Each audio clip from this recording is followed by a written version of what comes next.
जनवरी का महीना भारतीय राजनीति के लिहाज से बेहद दिलचस्प होने जा रहा है। एक तरफ अयोध्या में प्राण प्रतिष्ठा होगी, शान और शौकत से एक नए युग की शुरुआत का दावा किया जाएगा। 15 अगस्त 1947, 1971 और 1999 जैसी तमाम तारीखों के बाद 22 जनवरी की तारीख को ऐसे पेश किया जाएगा कि गोया अब भारत एक नए युग में प्रवेश कर रहा है। चुनाव सामने हैं, मगर चुनावों के पहले एक नई शुरुआत होने जा रही है और यह साफ तौर पर है कि राम मंदिर उद्घाटन का पूरा इवेंट कोई धार्मिक अनुष्ठान नहीं है, शुद्ध रूप से एक पॉलिटिकल एजेंडा है। और क्या होगा आगे आने वाले चुनाव पर इसका असर, इस वीडियो में इसका विश्लेषण करेंगे। स्वागत है आपका मेरे इस सोशल मीडिया प्लेटफॉर्म पर। 22 जनवरी 2024 की तारीख भारतीय राजनीति के लिए कोई सामान्य तारीख नहीं है। पिछले 3-4 दशकों की एक राजनीतिक दल की राजनीतिक मेहनत का एक राजनीतिक परिणाम आया और जिसके लिए एक राजनीतिक इवेंट किया जा रहा है 22 जनवरी 2024 को। 22 जनवरी 2024 को अयोध्या में राम मंदिर का उद्घाटन होने जा रहा है। प्राण प्रतिष्ठा का पूरा कार्यक्रम है और पूरे देश में घोषणा की गई है राम मंदिर के पैरोकार लोगों की तरफ से कि यह कोई सामान्य तारीख नहीं है। इस तारीख का महत्व 15 अगस्त 1947 जैसा है। इस तारीख का महत्व 1971 की तरह है, जब भारत ने पाकिस्तानी सेना को सरेंडर कराया था। इस तारीख का महत्व 1999 की उस घटना से जिसमें कारगिल वॉर जुड़ा हुआ है। यानी सीधे सीधे दो तारीखें ऐसी जिसमें मैसेज क्लियर हो और एक तारीख भारत की आजादी का। और यह बात उस खेमे की तरफ से आ रही है जिनके ऊपर लगातार ये आरोप लगते रहे कि आपका आजादी में रोल क्या है, आप तो अंग्रेजों के पैरोकारी में खड़े थे।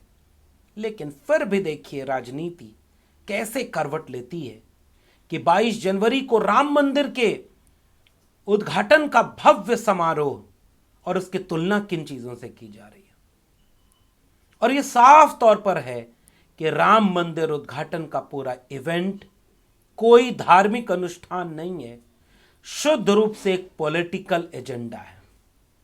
और उसका उदाहरण इस राम मंदिर आंदोलन की राजनीतिक रथ पर चढ़कर दिल्ली तक पहुंचने का ख्वाब देखने वाले दो नेताओं ने पहले ही दे दिया था।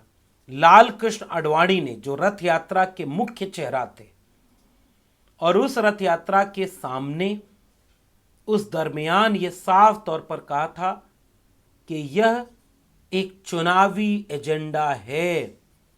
रथ यात्रा राजनीतिक फायदे के लिए निकाली जा रही है। और वहीं दूसरी तरफ सुषमा स्वराज ने मध्य प्रदेश में सार्वजनिक तौर पर यह कबूल किया था कि जय श्री राम का नारा हो या रथ यात्रा हो, यह एक राजनीतिक काम था जिसका लाभ केवल और केवल भारतीय जनता पार्टी को मिलेगा। देश में क्या इस बात पर कोई खुली बहस कभी होने की दशा आपको दिख रही है कि सुप्रीम कोर्ट ने जो आदेश सुनाया, निर्णय सुनाया, उसकी बुनियाद क्या थी? क्या कोई ठोस सबूत मिल गए कि रामलला वहीं पैदा हुए थे, मंदिर वहीं था, मंदिर को तोड़कर मस्जिद बनाई गई और मस्जिद को तोड़ना सही है? नहीं, ऐसा कुछ भी नहीं सुप्रीम कोर्ट ने कहा। सुप्रीम कोर्ट की प्रोसीडिंग अब इस देश में बहस की गंभीरता खो चुकी है। लोग इस पर बात नहीं करते कि वहां निर्णय इस बात पर नहीं सुनाया गया कि प्रमाण पुख्ता कर दिए हैं कि यही रामलला का जन्म हुआ था। सुप्रीम कोर्ट ने कहा जन भावना यह चाहती है कि यहां मंदिर बने। सुप्रीम कोर्ट ने कहा था कि बाबरी मस्जिद विध्वंस करना, उस पर हमला करना गैर कानूनी था। सुप्रीम कोर्ट में इस बात पर आलोचना हुई कि कल्याण सिंह, जो उस समय के उत्तर प्रदेश के मुख्यमंत्री थे, उन्होंने एक झूठा एफिडेविट दिया कि हम कोई भी ढांचे को क्षति नहीं पहुंचने देंगे, और बाद में चुनावी भाषण में डंके की चोट पर कहा कि मुझे पता था कि कार सेवक मस्जिद पर चढ़ गए और मस्जिद तोड़ने लगे। हमने कहा गोली नहीं चलाऊंगा, गोली नहीं चलाऊंगा, गोली नहीं चलाऊंगा, और एफिडेविट दिया था कोर्ट में कि हम हिफाजत करेंगे उस ढांचे की। क्या इस देश में अब इस पर कोई खुली बहस होगी? अब गुंजाइश ही खत्म होगी भाई। अब तो रील्स के गाने बन रहे हैं, राम आएंगे तो अंगना सजाऊंगी, उत्तेजक गाने बज रहे हैं, अब तैयारी शुरू हो रही है, राज तिलक की करो तैयारी, आ रहे हैं भगवाधारी, पूरा उत्तेजना का माहौल है। अब कौन राम के खिलाफ बोल सकता है? विमर्श खत्म। एक समय था जब इस देश में साहस का नाम था लालू प्रसाद यादव, हिम्मत और हौसले का नाम था मुलायम सिंह यादव। सांप्रदायिकता के रथ के सामने खड़े होकर के संवैधानिक आधार पर उन्होंने संविधान को और कानून के राज की हिफाजत की थी, माफी कभी नहीं मांगा और उन्हें कोई दोषी नहीं साबित किया। लाल कृष्ण आडवाणी को समस्तीपुर में रोका लालू प्रसाद यादव ने, तो साफ तौर पर कहते हुए कि आपकी यात्रा राजनीतिक यात्रा है जिससे माहौल खराब हो रहा है, इसलिए हम आपको गिरफ्तार करते हैं। सरकार गिर गई, नुकसान हुआ, लेकिन लालू प्रसाद यादव तेवर का नाम था, हौसले का नाम था। मुलायम सिंह यादव हौसले और हिम्मत का नाम था। उन्होंने कहा कि इस विवादित ढांचे पर हमले की बात अगर आप करने जा रहे हैं तो बतौर मुख्यमंत्री कानून का राज स्थापित रखने के लिए क्या करना होगा। अचानक से आप देखेंगे कि पूरी बहस खत्म हो गई, अब इस पर बात ही नहीं हो रही है। मान लिया कि उनकी सरकार है, मान लिया कि अब सब कुछ उनके हाथ में, जो बोलेगा गिरफ्तार कर लिया जाएगा, जो बोलेगा उस पर केस मुकदमा कर दिया जाएगा, लेकिन ऐतिहासिक तथ्यों को आप कितना नजरअंदाज कर सकते हैं? क्या इस बात का यह प्रमाण इतिहास में दर्ज नहीं रहेगा कि मुलायम सिंह यादव अगर गलत होते तो कोर्ट उनको सजा सुनाती, लेकिन मुलायम सिंह यादव पर कोई सजा नहीं है। वो मुख्यमंत्री थे और मुख्यमंत्री रहने के नाते जो उस समय रूल ऑफ लॉ कहता था, कॉन्स्टिट्यूशन ऑफ इंडिया कहता था, उसकी हिफाजत करने के लिए उन्होंने वो जोखिम उठाया और वो साहस था उनके अंदर कि गलत को गलत कहेंगे। अब तो इसकी खुली बहस ही खत्म हो गई। आप अब ये बात कर रहे हैं वीडियो में, नीचे देखिएगा कमेंट में क्या है, क्योंकि अब विमर्श की बातें, गुंजाइश खत्म हो गई। अजीब सा दौर अंधभक्ति का चला गया। अब तो इस पर बात भी खत्म हो जाएगी, क्योंकि राम मंदिर का फैसला सुनाने वाले जजेस, क्या तस्वीर नहीं आई, पार्टी नहीं हुई और फैसला किस बुनियाद पर सुनाया गया, कोई बहस अब इस देश में नहीं होगी। माना कि आप मेजॉरिटी में हैं, माना कि आप ताकत में हैं, लेकिन क्या आपको नहीं लगता कि कोर्ट ने फैसला जन भावना को देख करके सुना दिया? और बीजेपी इस इवेंट को बना करके किस रूप में जनता के बीच जाएगी कि राम का मंदिर किसकी वजह से बन रहा है? बीजेपी की वजह से बन रहा है। आप गलत साबित नहीं कर पाएंगे, आपको रामद्रोही घोषित कर दिया जाएगा, आपको धर्म विरोधी घोषित कर दिया जाएगा। अगर आप फैक्ट भी बोलें आम जनता के बीच जाकर के कि भैया ये मंदिर बीजेपी की वजह से नहीं बन रहा है, ये मंदिर सुप्रीम कोर्ट की वजह से बन रहा है, तो जनता पलटकर बोलेगी पहले क्यों नहीं सुप्रीम कोर्ट ने यह सब सुना दिया? इसका मतलब आप भी मानते हैं ना कि सुप्रीम कोर्ट का फैसला किसी और के प्रभाव में लिया गया। अगर आप बीजेपी के हितैषी हैं तो इस तथ्य पर अगर आपकी यह प्रतिक्रिया हो कि नहीं नहीं, मोदी जी देश के प्रधानमंत्री थे तभी यह हुआ, इसका मतलब मोदी जी की वजह से हुआ, बीजेपी की वजह से हुआ, राम मंदिर बन रहा है बीजेपी की वजह से बन रहा है, तो इसका मतलब आप यह मान लेते हैं कि सुप्रीम कोर्ट का फैसला बीजेपी की वजह से प्रभावित हुआ। और अगर सुप्रीम कोर्ट का फैसला बीजेपी की वजह से प्रभावित हुआ तो संविधान कहां सुरक्षित है और न्यायपालिका कहां सुरक्षित है? और अगर सुप्रीम कोर्ट का फैसला बीजेपी की वजह से प्रभावित नहीं हुआ, सुप्रीम कोर्ट के फैसले पर कोई असर नहीं हुआ, मोदी जी प्रधानमंत्री हैं कि कौन प्रधानमंत्री है, एकदम निष्पक्ष और तटस्थ फैसला था, तो इसकी क्रेडिट तो सुप्रीम कोर्ट के देनी चाहिए, राम मंदिर ट्रस्ट को देनी चाहिए। इसमें बीजेपी कहां से आ गई? इसका मतलब साफ है कि यह एक शुद्ध रूप से राजनीतिक इवेंट है। अब वो लोग, वो साहस वाले लोग पता नहीं कहां चले गए, जो साहस का नाम हुआ करते थे लालू प्रसाद यादव, साहस का नाम हुआ करते थे मुलायम सिंह यादव।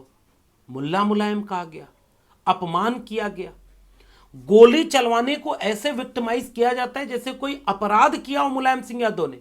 अगर मुलायम सिंह यादव ने कोई कानूनी अपराध किया है तो बताओ मुलायम सिंह यादव पर कौन सी सजा हुई, कब मुलायम सिंह यादव के ऊपर कोई कार्रवाई हुई, कौन सा उनके ऊपर आरोप लगाया गया?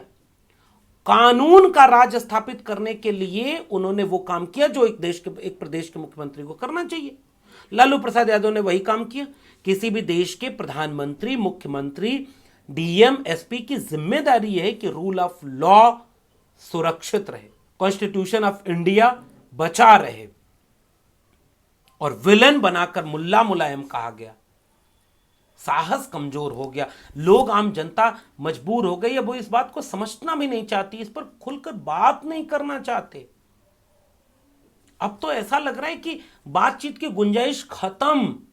अब इवेंट हो रहा है जनवरी में, और इस इवेंट के साथ पूरे देश में डंका बज जाएगा कि अब कोई भी बीजेपी को नहीं हरा सकता। भाई बीजेपी तो अब प्रचंड बहुमत से आ रही। ये मनोवैज्ञानिक राजनीति हो रही है आपके साथ।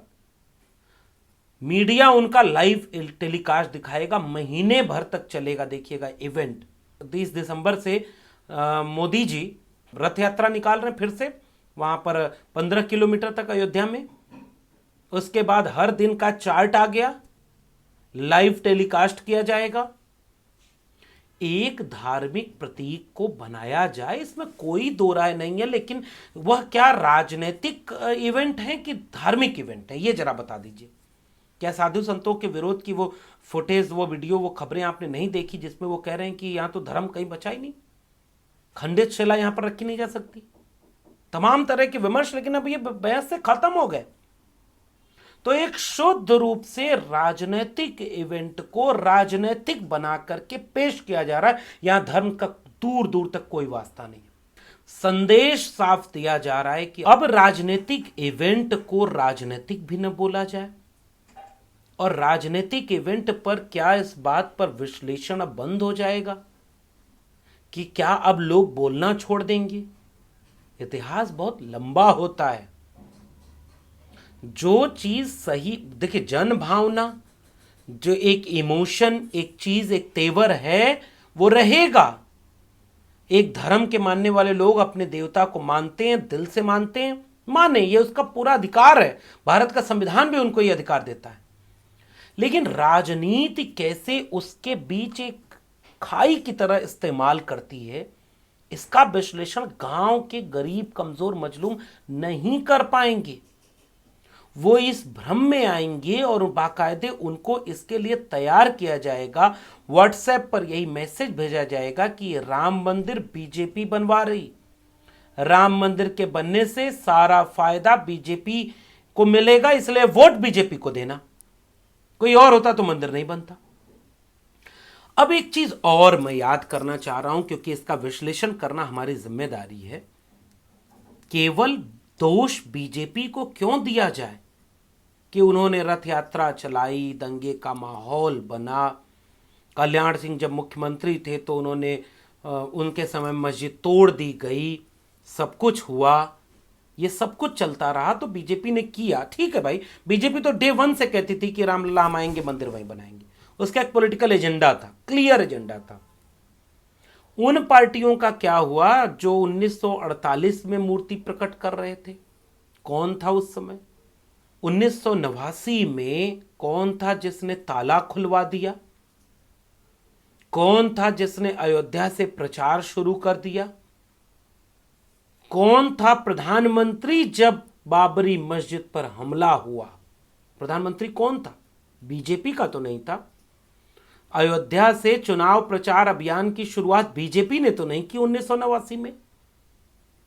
ताला खुलवाने का क्रेडिट बीजेपी ने तो नहीं लिया, क्योंकि बीजेपी ने वो काम नहीं किया था। ये जो कंफ्यूज्ड पॉलिटिक्स थी, जिसमें ईमानदारी नहीं थी, उस पॉलिटिक्स में आप कहीं के नहीं रहे। कांग्रेस पार्टी की सरकार थी। और पिछले दिनों मध्य प्रदेश के चुनाव में कमलनाथ ने इसका याद दिलाने की कोशिश की, जब मध्य प्रदेश के चुनाव में प्रधानमंत्री, गृह मंत्री, बीजेपी के नेशनल प्रेसिडेंट सब जाकर कहते थे कि देखो भाई, मंदिर बन गया, फ्री में हम तुम्हें यात्रा कराएंगे, फ्री में। कमलनाथ याद दिलाने लगे।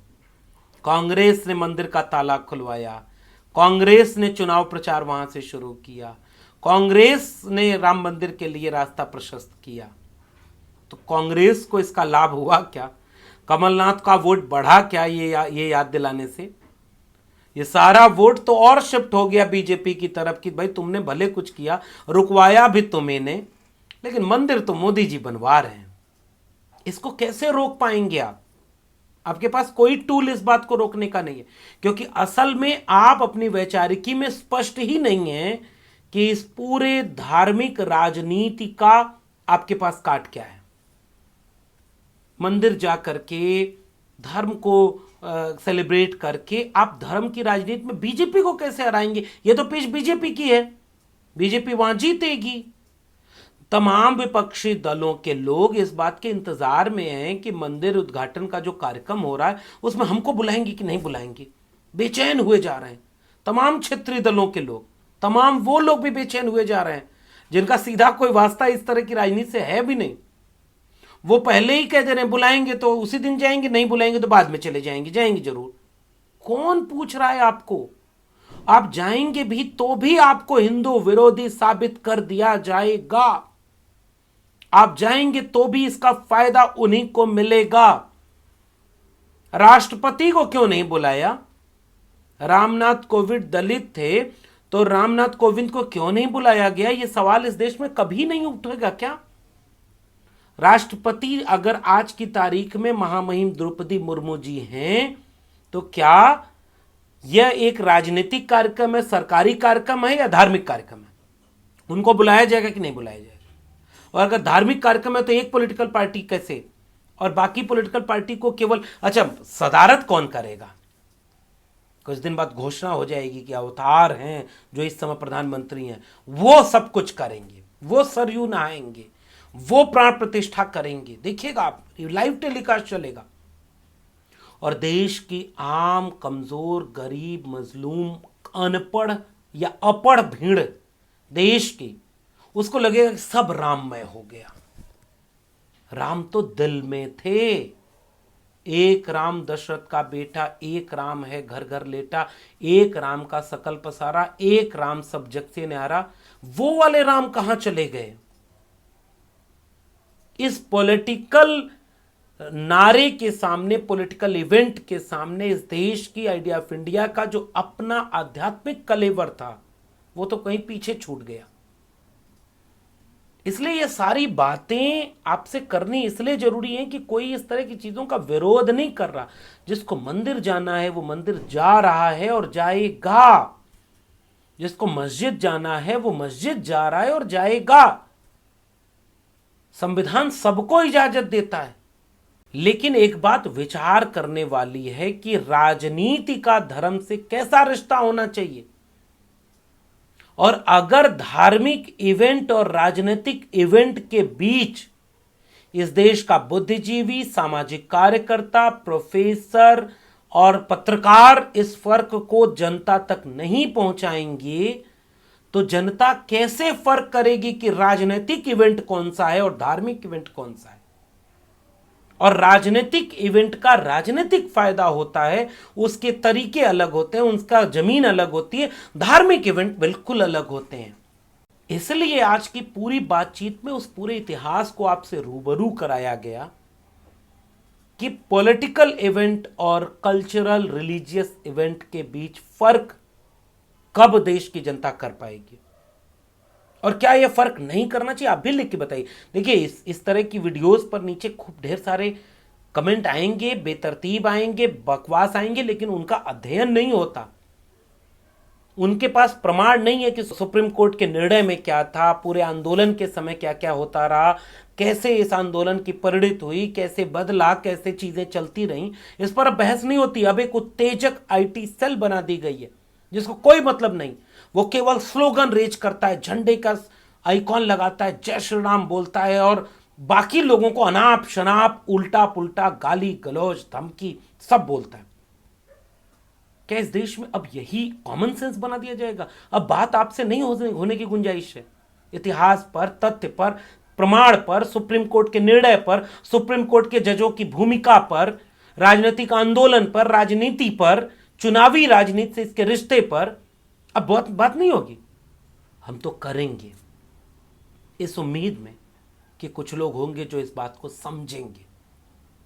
किसे मिलेगा मंदिर से, क्या मिलेगा?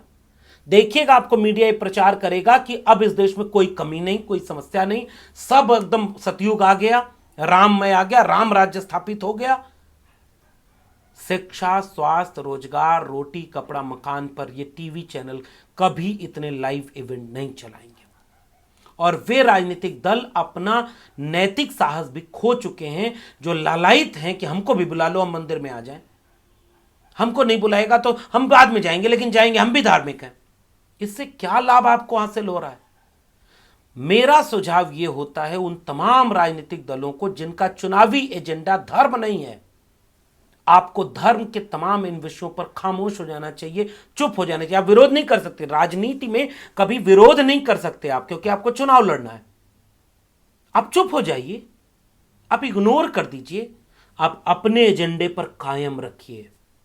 आपसे पत्रकार धर्म पर सवाल करे, राम मंदिर पर सवाल करे, आप उसे स्कूल, कॉलेज, विश्वविद्यालय और अस्पताल पर ले जाइए और देखिए कि आपके विरोध में कौन कैसे आपत्त है। एजेंडा आपका होना चाहिए। आप कहिए कि अगर आप धार्मिक है तो दिल में धार्मिक है। आपको इस तरह की चीजों को दिखाने की जरूरत नहीं। मोको कहां ढूंढे रे बंदे, मैं तो तेरे पास में। ना मैं मंदिर, ना मैं मस्जिद, ना काबे कैलाश में, ना मैं जप में, ना मैं तप में, ना मैं व्रत उपवास में। खोजी हो तो तुरते मिलियो पल भर की तलाश में। कहे कबीर सुनो भाई शब्दों में, मैं तो हूं विश्वास में। आप ये साहस क्यों नहीं कर पाते? आप क्यों उसके ट्रैप में आ जाते हैं? मीडिया तो आपको ट्रैप में लाने के लिए दिन रात खड़ी है भाई। आपसे वही सवाल किया जाएगा जिसमें आप घिर जाएं। आप अगर पक्ष में जाएंगे तो भी वो कहेगा कि देखो हमारी वजह से वो भी धार्मिक हो जा रहे हैं, और अगर आप उसके खिलाफ बोलेंगे तो आपको धर्म विरोधी घोषित कर दिया जाएगा। दोनों में फायदा उसका है। तो राजनीति करने वाले नेताओं को यह सोचना चाहिए कि इग्नोर जैसी भी कोई चीज होती है, अपने मुद्दे जैसे, अपने एजेंडे जैसी भी कोई चीज होती है। कहिए अगर आप धार्मिक हैं तो कहिए कि दिल से धार्मिक है। या तो आप जाएंगे तो हर मंदिर, मस्जिद, सब जगह जाइए, वरना वैसे नेताओं को इन सब चीजों से दूर रहना चाहिए। बीजेपी इस तरह का एक पॉलिटिकल इवेंट लेकर आई है और यह शुद्ध रूप से एक पॉलिटिकल इवेंट है। आपका क्या मानना है इस पूरे प्रकरण पर? नीचे कमेंट बॉक्स में बताइएगा। फिर मिलेंगे किसी और विश्लेषण के साथ। तब तक के लिए बहुत बहुत धन्यवाद।